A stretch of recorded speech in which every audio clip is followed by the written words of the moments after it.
Sy voandroany isika nonandre fa tena lasa nianazy vana ity resaka fanolanana ity tato ato zay. Ka ny pitsopitsony mahakasika an'izay ny fakafakaina amintsika atao anatin'ity vidéo ity ka manasa antsika rehetra hanaraka an'ity vidéo ity hatramin'ny farany. Aza dino ny milaiky ny vidéo antsika ary tsara voatrany ny miabone amin'ny chaîne antsika mba ahafahanareo manaraka tsy tabaka ny vidéo zay lefa nahita isan'andro. Tsy ampendrena moa isika fa avy hatrany tonga de vavany ndao ary.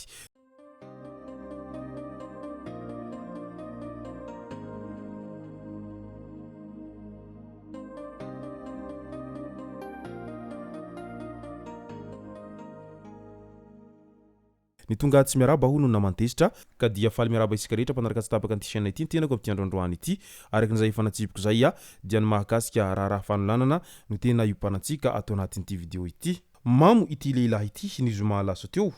teny Antoa Madinika moa no niseho ity loza ity saika hanolana ny anabavy ny marary izay tsy afa mihetsika eo ampandrinana ity farany sady nampijaliany no dorany tamina labozia tonga haingana ny polisy izay aveny Antaniavo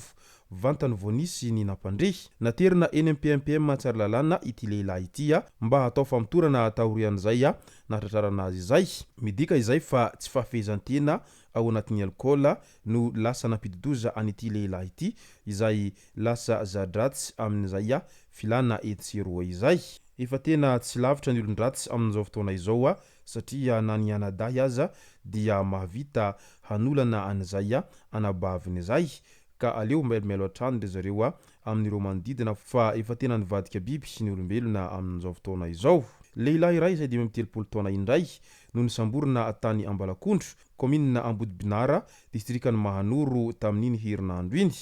Nanolana zazavavy kely 12 taona ity lehilahy ity. Ny renibeny no mitaiza io zaza io. Ny 3 novambra ny ray efitra izy sy lehilahy io kanjo no araraotiny ity farany. Lasa tsy salama ilay zaza no heveriny havany fa voantazo ity zaza ity. Fianakaviana sendra nitsidika no naheny fofona mampiahiahy tamin'ny ity zazakely ity ka rehefa nasaina nojereny mpitsabo dia voamarina fa niara-ny herisetra ara-paranahana izy io. Taorian'izay moa dia niroso tamin'ny fanadihadiana ny zandary tany an-toerana tany ka ny vokany dia ity lehilahy izay 13 taona ity no voasambotra tany Ambalakondro zay.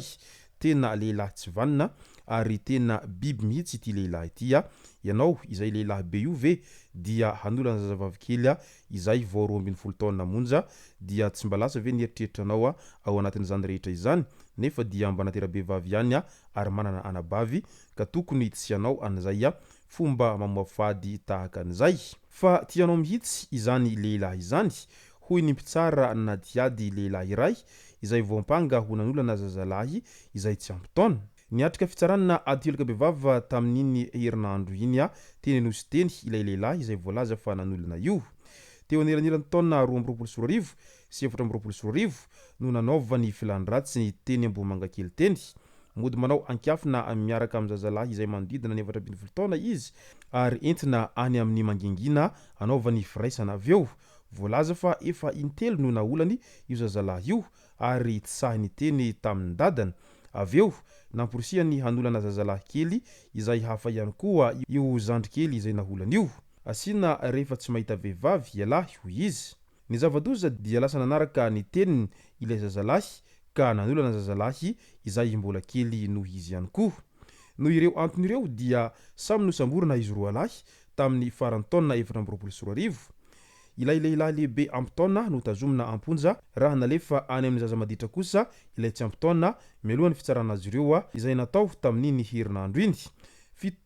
7 taona asan-terivozina no azony ilay mpanolana voalohany raha 2 taona antranomaizina kosa ny sazy miatra amin'ilay faharoa. Midika izany fa tena efa tsy mifidy arabaka intsony ireo mpanolana amin'izao fotoana izao na lehilahy na vehivavy dia samy aholan'izy ireo avokoa rehefa miakatra izay filan-dratsin'izy ireo ao anatin'izay resaka fanolanana izay.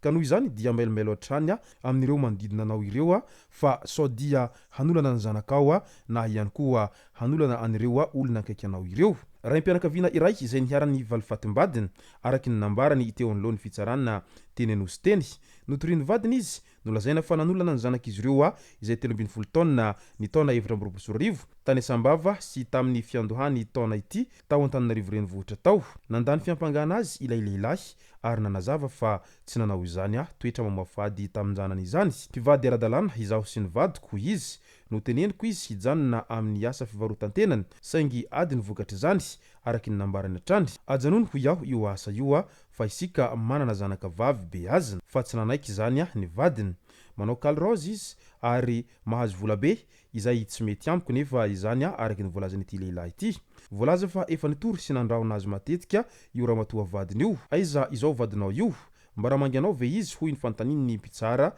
izay nanontany andra lehilahy nilaza ny voampanga fa tsy mbola nijery azy mihitsy io vadiny io nandritra izay fotoana nitazomana amponja vonjo maika azy amam-bolana maro izay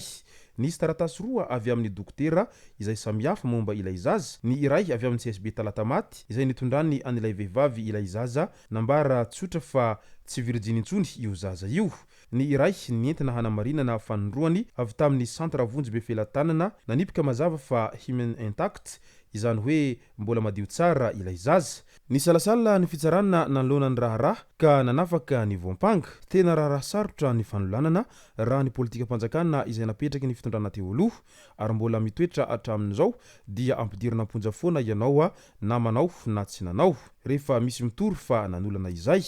any amponja ianao miandry ny fitsarananao eo anatrehan'ny fitsarana adyherika bevavatsotra eo ianao vao miaro tena sy afaka manazava tsara ary mitondra pirofo amin'izay hoe nanao na tsy nanao izay midika izay fa tsy miravoravo tanana ny tompon'andraikitra eo anatrehan'izany rehetra izany ary tena tsy mandefitra ny mpitandro ny filaminana eo anatrehan'izay raharaha fanolanana izay tany Brickaville indray lehilahy iray izay 430 taona voahitsaky ny lamasinina tany Ambodivandrika Brickaville tany ary maty tsy tradrano moa ity lehilahy ity taorian'izay mamo avy namonjy alpantizana izy aveo rektory tao anatin'ny lalamby nisy lamasinina mitondra entana avy any Toamasina hihazo any Andekaleka tsy taitra ilay rangahy ka voahitsaka atao ary potika ny lohany raha nahare izany ny zandary avy amin'ny brigade territoriale Brickaville dia nandraina ndraiky ny nidina teny fotony nijeriny zavamisy niaraka tamin'ny dokotera ny fanalain'ny fianakaviany moa nofo mangatsika nyity lehilahy ity taorian'izay adiny mpivady ny afara tamin'ny Tsindronantsy ny zoma lasa teo iny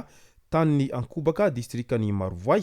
maty i Fabiola raha nodidina sy manaraka fitsabonana ao amin'ny hôpitaly Androva Mahajanga kosa ilay lehilahy nipetraka tany Mahajanga izy mivady ireo nisy ny disadisa ka nisaraka efa volana maromaro lasa nody tany Ankobakobaka ramatoa ny zoma teo amin'izay tamin'ny folora maraina tonga tany Ankobakobaka ihany raha lehilahy izay nikasa ampody any vadiny ity saingy voalaza fa tsy nanaiky intsony Fabiola ary efa misy olon-kafa izay miaraka aminy noho ny tolakandro dia nivadika famalina niresaka izy roa ny loharanom-bavao any an-toerana no milaza fa novonoan'ny lehilahy ilay vehivavy no lerany tamin'ny antsy ny kibony aveo namony tena ny lehilahy fa tsy maty ka izy ihany no nanindrona ny tenany tamin'ny antsy teo amin'ny kibony ihany koa tsy tana kosa ny ainy Fabiola nanokatra fa mitorana ny zandary any an-toerana any manoloana ity raharaha ity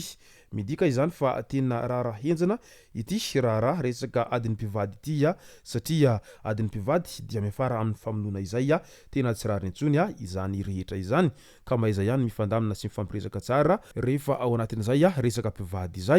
izay moa no masaka azona roso tao anatin'ity video ity tompoko lasy tompoko vavy misaotratsika rehetra nanaraka an'ity video ity hatramin'ny farany azadino ny milaiky ny video antsika ary tsarova hatrany ny miabony amin'ny chaîne antsika mba ahafahanareo manaraka tsy tahabaka ny video zay lefa nahito isan'andro tompoko lasy tompoko vavy mankasitraka dia mirary soa